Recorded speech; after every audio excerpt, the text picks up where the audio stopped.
오늘은 10월 9일 수요일입니다.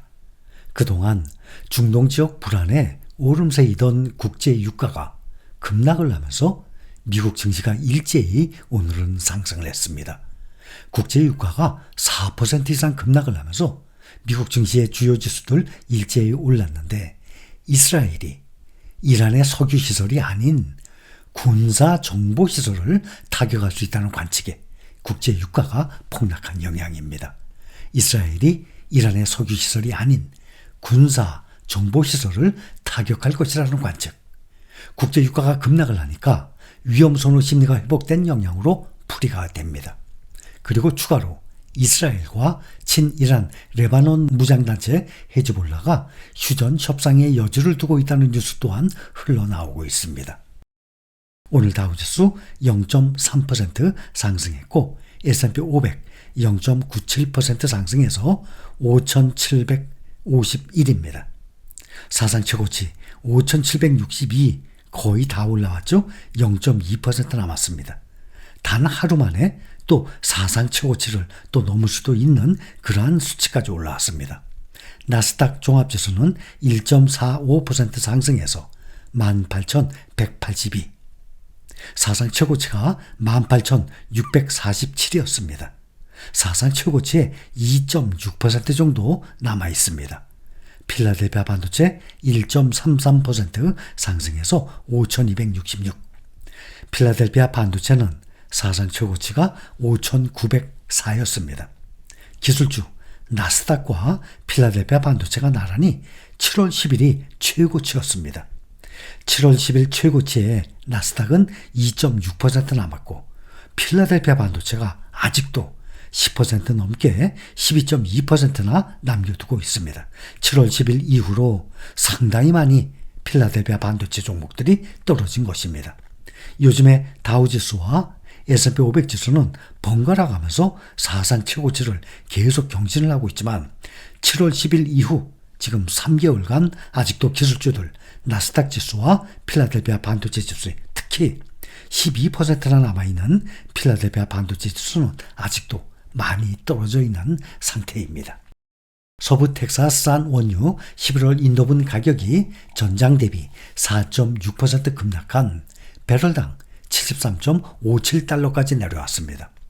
전날까지만 해도 5거래일간 13% 넘게 급등을 했는데 하루 만에 급락한 것입니다.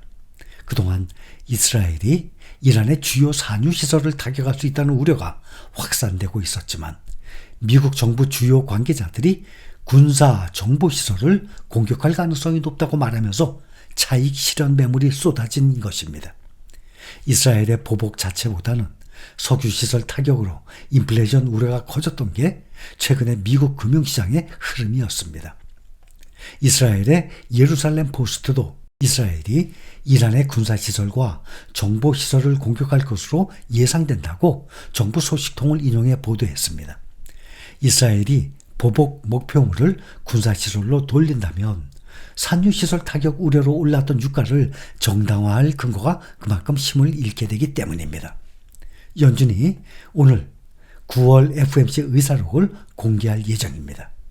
투자자들은 이를 통해서 연준 인사들이 앞으로 통화정책 완화의 속도를 어떻게 생각하는지에 대한 예상을 할 것으로 보입니다.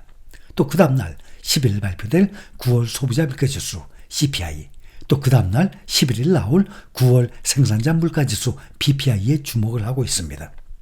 시장에서는 여전히 11월 금리가 0.25% 인하될 가능성이 지배적입니다. 연준이 인플레이션과의 전쟁에서 사실상 승리를 선언하고 고용 둔화에 초점을 맞추면서 관심이 과거보다 덜해졌지만, 최근 9월 고용 지표가 또 강하게 나오고 시간당 평균 임금 상승 속도가 가팔라지면서 다시 인플레이션이 반등할 가능성이 제기되고 있습니다.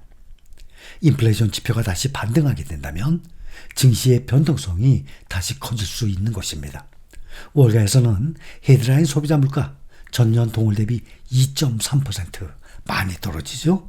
전월 대비는 0.1% 상승할 것으로 예상하고 있습니다. 지난 8월 각각 2.9% 떨어졌어요. 또 전월 대비 0.2% 기록한 것에 비하면 점점 둔화되고 있는 수준입니다. 시장의 위험선호 심리가 회복이 되면서 기술 업종이 오늘 2% 이상 급등했습니다. 엔비디아 4% 넘게 또 상승했습니다. 지금 5억 거래일째 지속적으로 오르고 있습니다. 시가총액 2위 자리를 아주 단단히 공고히 했고 애플과 마이크로소프트, 아마존, 테슬라 1% 이상 다 올랐습니다. ASML과 AMD, 어도비 등 인공지능, 반도체 관련주들도 전반적으로 강세 흐름을 탔습니다. 인텔은 4.2%나 급등했습니다. 또 빅테크뿐만이 아니라 인공지능 기반 데이터 분석 소프트웨어 업체 팔란티어 테크놀로지스와 사이버 보안 기업 팔로알토 네트워크스도 각각 6.6%, 5.1% 급등을 하면서 S&P 500 지수 상승을 견인을 했습니다. 미국 기업들의 실적 발표 시즌 돌아왔습니다. 3분기 실적 발표 시즌이 진행이 이제 시작됐고 월가는 4.7%의 실적 성장을 예상하고 있습니다. 이것은 1년 전 같은 기간 이후 5분기 연속 성장이 될 것입니다.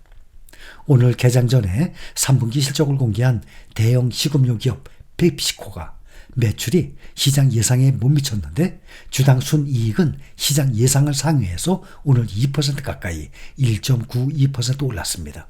그러나 주가를 보면 올해 들어서 주가는 테슬라의 마이너스 1.58% 이것과 비슷하게 1.44%를 기록 중에 있습니다. 5년으로 봐도 거의 상승을 못하고 있는 상황입니다. 인공지능 서버 전문 기업 슈퍼마이크로 컴퓨터가 어제 주가가 폭등을 했었죠. 15.79%나 뛰어 올랐는데 오늘은 반대로 5%대 하락을 했습니다. 오늘 정유주는 유가 폭락과 함께 허리케인 밀턴이 향후 며칠간 휘발유 수요를 억제할 것이라는 관측으로 2% 넘게 떨어졌습니다. 11일에는 금융주 시가총액 1위 기업입니다. JP모건, 또 웰스파고, 뱅크 오브 뉴욕 멜론, 또 블랙록 등 주요 금융사들이 분기 실적을 내놓을 예정입니다. 지금 현재 미국의 남부 지역은 허리케인 밀턴의 북상에 따라서 경계 태세에 돌입했습니다. 플로리다주 템파베이 지역은 1921년 이후 103년 만에 처음으로 허리케인의 관통 가능성이 커졌습니다. 이에 따라서 항공 운항이 중단되고 여행 수요 감소, 보험사 손실 우려로 관련주들의 움직임이 크게 나타나고 있습니다. 역대급 허리케인 밀턴이 미국 남동부 상륙을 앞두면서 조 바이든 대통령이 해외 순방 일정을 연기한 상태입니다. 남동부 전역을 강타한 헐린에 이어서 밀턴의 예상 이동 방향과 강도를 고려해서 재해 준비에 대응하기로 했다면서 지금은 순방을 위해 출국할 수 없다고 전했습니다. 앞서서 3일 미국 남동부에서는 허리케인 헐린 여파로 200명 이상이 사망했습니다. 바이든 대통령은 밀턴에 대해서 100년 만에 플로리다를 강타하는 최악의 폭풍 중 하나라면서 연방정부와 현장 대응을 강화하기 위해서 수천 명의 인력이 파견될 수 있다라고 말했습니다.